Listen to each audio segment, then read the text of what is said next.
The major clash is now unfolding between President Trump and his battle against some of America's top universities, announcing this evening more than $2.2 billion in federal funding has been frozen for multi-year grants and contracts at Harvard. That comes after Harvard said tonight that it was rejecting a list of demands from the administration on sweeping changes and would fight back against them. Those demands came from a federal task force that the administration says is combating anti-Semitism on college campuses following protests against the war in Gaza. But the list of demands included things like dismantling diversity initiatives, auditing academic and hiring practices, and also installing leaders who are committed, the White House said, to implementing the changes they want to see. We saw a response from Harvard tonight, and the legal team responding to that saying, quote, "The university will not surrender its independence or relinquish its constitutional rights. Neither Harvard nor any other private university can allow itself to be taken over by the federal government." Now, Harvard's $9 billion that's at stake here is just a fraction of the billions that the Trump administration has been targeting at schools across the country. Harvard's decision, though, appears to be the first time that we have seen a school directly refusing to comply. This comes as the Harvard faculty chapter of the American Association of University Professors and its national counterparts sued the Trump administration. My source tonight is the Harvard law professor and general counsel of the organization at the heart of this lawsuit. Andrew Manuel Crespo is here in his first TV interview since that suit was filed. And so thank you so much, sir, for being here. Given all of these developments happening tonight, can I first just get your response to the administration saying tonight that it's going to have this $2.2 billion freeze? What kind of impact does that have?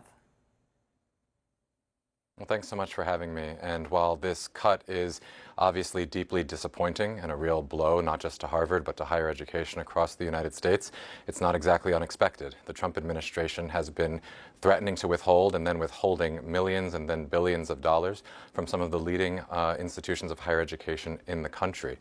The impacts of those cuts will be severe, not just to cutting-edge research, cures for cancer, cures for diseases, studies that try to understand the most cutting-edge technology, but also all of the work that happens at these universities with respect to how we study our history, the things that are essential to our democracy. There's a lot that happens at these universities that are essential to having a free democracy, and that's, I think, exactly the reason why they're all under attack. So the impact is significant, but I'm really proud to see Harvard standing up to fight. Well, you filed your lawsuit before we saw how Harvard was going to respond tonight, and essentially you were arguing that the threat to cut this funding violates free speech and other First Amendment rights here. Given Harvard is the first school that we've seen respond this way, how does that impact your lawsuit, and what does that mean for this going forward? Well, I think the Trump administration's decision to cut $2.2 billion from Harvard tonight makes clear just how essential this lawsuit is and how critical this fight is, and why it's so important for Harvard and really every university in the country to take a stand at this critical moment, because this is a clear, unquestionable violation of First Amendment rights. You mentioned some of the demands that the administration has made of Harvard. It includes things like trying to appoint a federally named oversight official to do an audit of every course, every department at Harvard to see if we have ideological balance to meet the Trump administration's test for what we teach and what we say at these universities. It's a transparent effort to change what is taught, what we say in our classrooms, what we teach our students, to make sure that the only things that are actually said on university campuses are things that the Trump administration wants to hear and wants to be said. This is a move that happens in countries across the world when there are efforts to try to make an authoritarian play in government. Institutions that are essential to civil society, like the press, like the courts, like the legal profession, and universities, are the first to come under attack. And that's what we've been seeing over the first few weeks of this administration, with that attack on universities coming full and hard now. And this is the moment when it's so essential for those universities to take a stand. And if there's any university in the world that has the resources to do that and the moral leadership to do that, it's Harvard. And I'm proud to call myself a member of this faculty today. And so when the administration is arguing that this is actually about combating anti-Semitism and how we saw a lot of these schools handle this last year as the war in Gaza was playing out, and the attorneys acknowledged tonight in their letter denying that they're going to comply with the demands, they say, quote, Harvard is a very different place than it was a year ago. You're saying you don't essentially buy that that is what the administration is trying to accomplish here. That's exactly right. Look, I've spent my professional life fighting racism and intolerance in the United States. Anti-Semitism is vile and has no place in this country. But these actions are not about anti-Semitism, they're about authoritarianism. And we know that because we can see what the Trump administration has said and what it has done. This is a president who, when he was campaigning for office, said that he didn't like what was taught at America's universities and that he was going to bankrupt them unless they started teaching something different. We can see this when we see the head of the task force that's responsible for these investigations saying that this is about ideological viewpoint balancing at these universities. We can see it when we see the Vice President of the United States say that universities and their professors are the enemy. This is not about anti-Semitism. This is about an effort to try to break the backs of American universities until they start saying what the administration wants to hear. Because the administration knows that universities are a central component of a free and open constitutional democracy. The Trump administration's demand letter that was made public today and sent to Harvard on Friday asks for things that have nothing to do with anti-Semitism. It requires us to try to change who is hired, what we teach in our classrooms, what we say in our research. It says that it is trying to create ideological rebalancing. That's code, and actually not even code. It's pretty transparent. That is a message that's saying, we don't like what you're teaching. We want you to teach something more to our liking. And unless you do that, we're going to try to bankrupt your institution. We'll be following it closely. Andrew Manuel Crespo, thank you for joining us tonight for an interview. Schools that persist in explicit, unlawful discrimination under the guise of equity will not only have their endowments taxed, but through budget reconciliation, I will advance a measure to have them fined up to the entire amount of their endowment. I think if any of us want to do the things that we want to do for our country and for the people who live in it, we have to honestly and aggressively attack the universities in this country.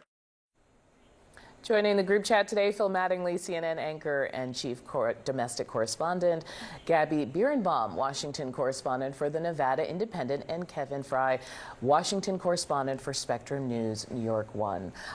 Everybody, I want to just start with what the president is trying to do, because in that old clip we played, he talked about taxing endowments, which is not what he's doing, right? He's specifically saying, here's a list of demands, comply, or I'm going after your federal funding. So sort of who in the administration is pushing this? What can you tell us about the thinking? Yeah, I mean, why slog through a legislative process that you don't know how it's going to end when you can just do it yourself? And I think this is so people cannot view what's happening here in isolation, right? We've been talking about this for the last several months, where the agility and kind of relentless nature with which the Trump administration and top senior advisors who have been planning for this for several years have really, to your point initially, bent institutions that never saw this coming, even though Trump talked about it on the campaign trail, to their will, has been something that people are just starting to kind of get their head around. And Harvard being the first school to say no is a fascinating moment to see whether this is the start of a tipping point. And if there's any school that can do it, it's Harvard. It has a massive endowment. But meanwhile, Columbia faced a similar predicament, quickly caved. Kevin, talk about the dynamics there that are different. Right. I mean, look, they were the center point of the anti-Semitism accusations early on. Congresswoman Elise Stefanik and other top lawmakers in Washington have been very loudly condemning what happened there, because they really became the face of the protest movement. And that made them vulnerable to public backlash and vulnerable to political backlash. Correct. And you also saw those dramatic images that played out when you saw the police go onto campus and they took over the building. And I mean, this kind of built and built and built. And so they were already under the microscope in that respect.